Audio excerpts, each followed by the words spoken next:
Ah, yeah, no editing.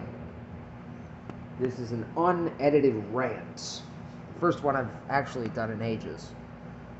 Yes, I have a new hair color. I need to bleach the beard, but some people say the contrast looks good. Other people say I should bleach it. What do you think? I like the hair. The roots need a bit touch up, bit of a touch up.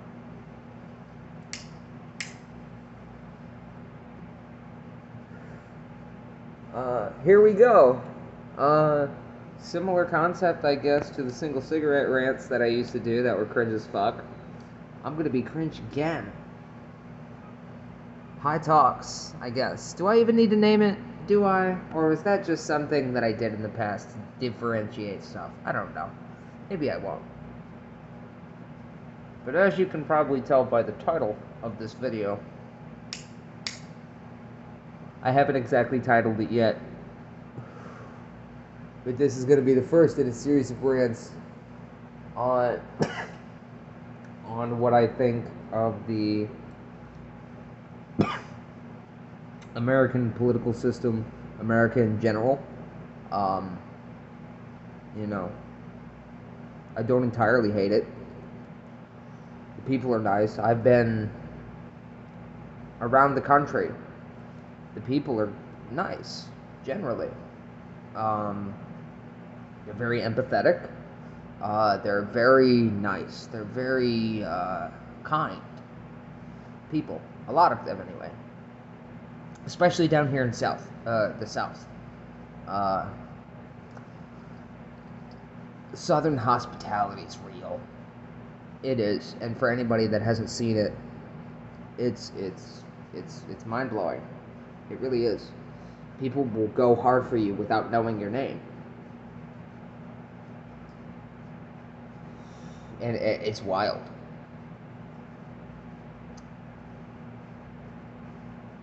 But I already know what this video is going to be about. I haven't titled it exactly yet.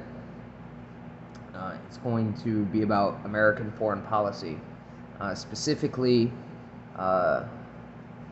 what I think about it. It's not like an informational video. It's just my opinion on it. I've always had a very strong opinion on American foreign policy. It's in a lot of my earlier videos, what I thought about it then, and if my opinion has changed, it's for the worse. I've never liked it. Specifically, the wars, and the wars are bad enough, right? But the attitudes towards the wars, this weird, I don't even know what to call it, I guess. This weird sensationalism about them, the need for them almost, is very strange to me. I mean, we've been at war, we've been continually carpet bombing the Middle East since I was a child. That's fucking that should be terrifying news to you. And I don't mean, just because we pulled out of Afghanistan and Iraq, I think I think the United States is still officially in 3 different wars right now in the Middle East.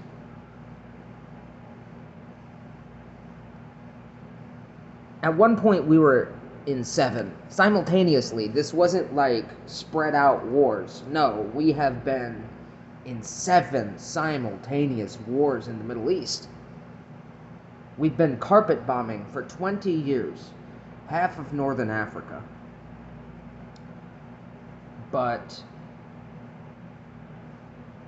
when I bring up healthcare, when I bring up anything good for this fucking nation, public railways, our infrastructure is dog shit.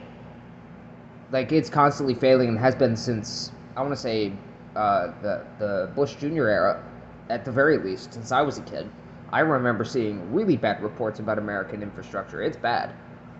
And it's gotten worse. And then when Biden wants to introduce legislation that would revamp it and make it better, He's called this fucking Fox News calls him this raging communist, and Nazis call him this raging fucking communist, and just the right wing in general. Oh, government spending, government spending, government spending, because of 1.5 trillion dollars over the next 10 years. Let me tell you, let me share some facts for you.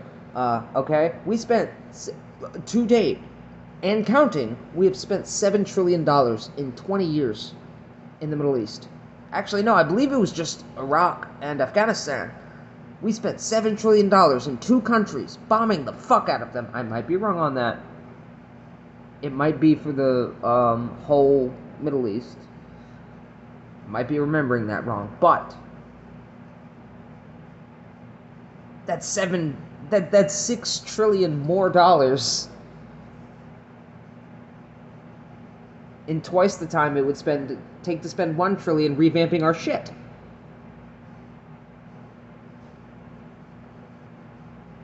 It's insane to me. I can't fathom it. How you can completely go radio fucking silent on 20 continuous years of increasing war.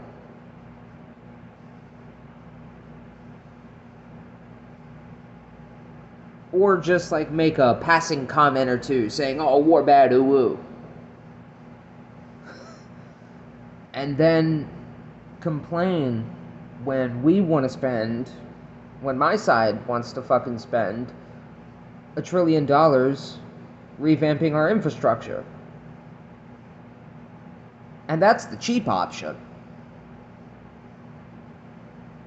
Or when my side wants healthcare, how are we going to pay for that? It's going to cost something like $10 trillion over the next 5 years.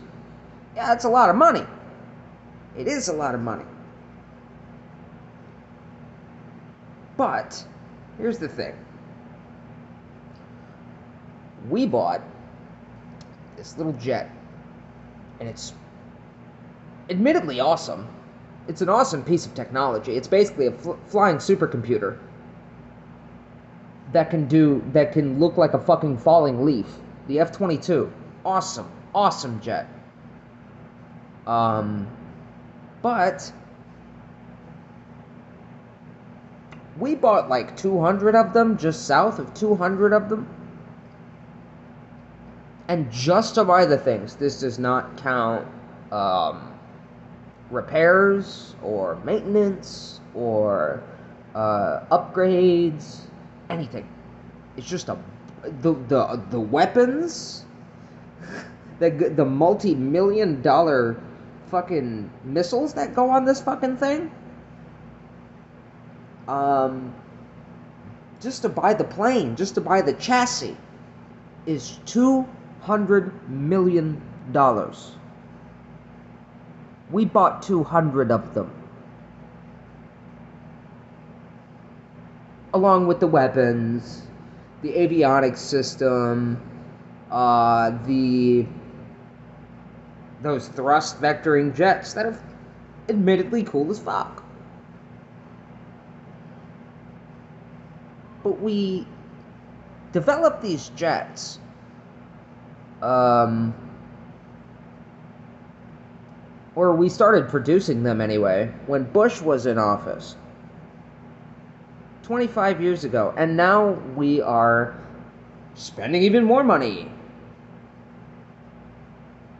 building a new jet for the Air Force. Look it up. NGAD. Look it up. It is a flying supercomputer beyond what we already have by leagues and bounds. And we're already building it because the fucking defense contractors and the Pentagon are looking at China and Russia's 5th generation stealth fighters and saying, oh, well, they're being aggressive and they have their version of the Raptor killer, the Su-57 Felon, and China has the J-11, and we think that's just going to be a problem for the F-22, when the F-22 is essentially fucking invisible on 90% of radars. I think it has the radar cross-section of a golf ball.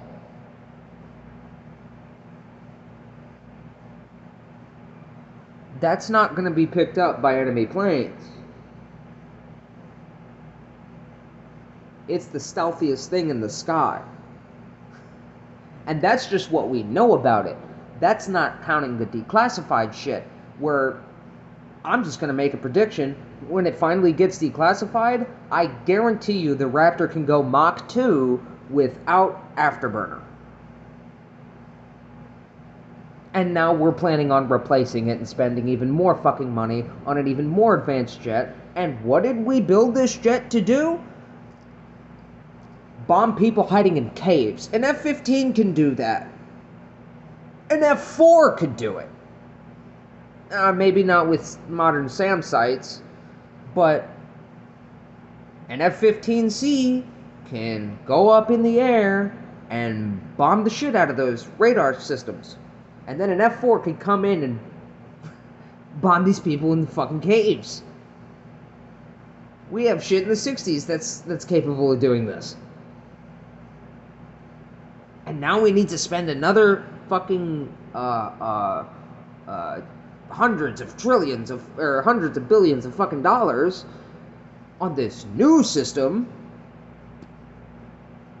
because Russia has one Su-57, not one series, one Su-57 off the ground. And that's public information. They probably have a couple more that are like super close to production quality. But we've had 200 since Bush was in office. This is not a threat at all. And the J-11 isn't even off the ground yet. So we're spending all this fucking money on paper tiger militaries that were poised to take over Ukraine in 2 weeks. And it's 6 months later, and they have, what, 3 cities? We gotta spend more money on that, but we can't spend money on healthcare, but we can't spend money on revamping our shit, but we can't spend money on public transportation, but we can't spend money on high-speed railways. That would infinitely help us more than bombing more fucking brown people.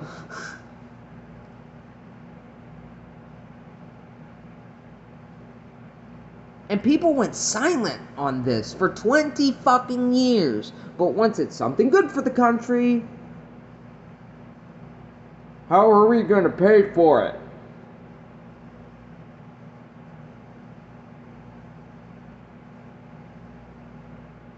It's fucking insane.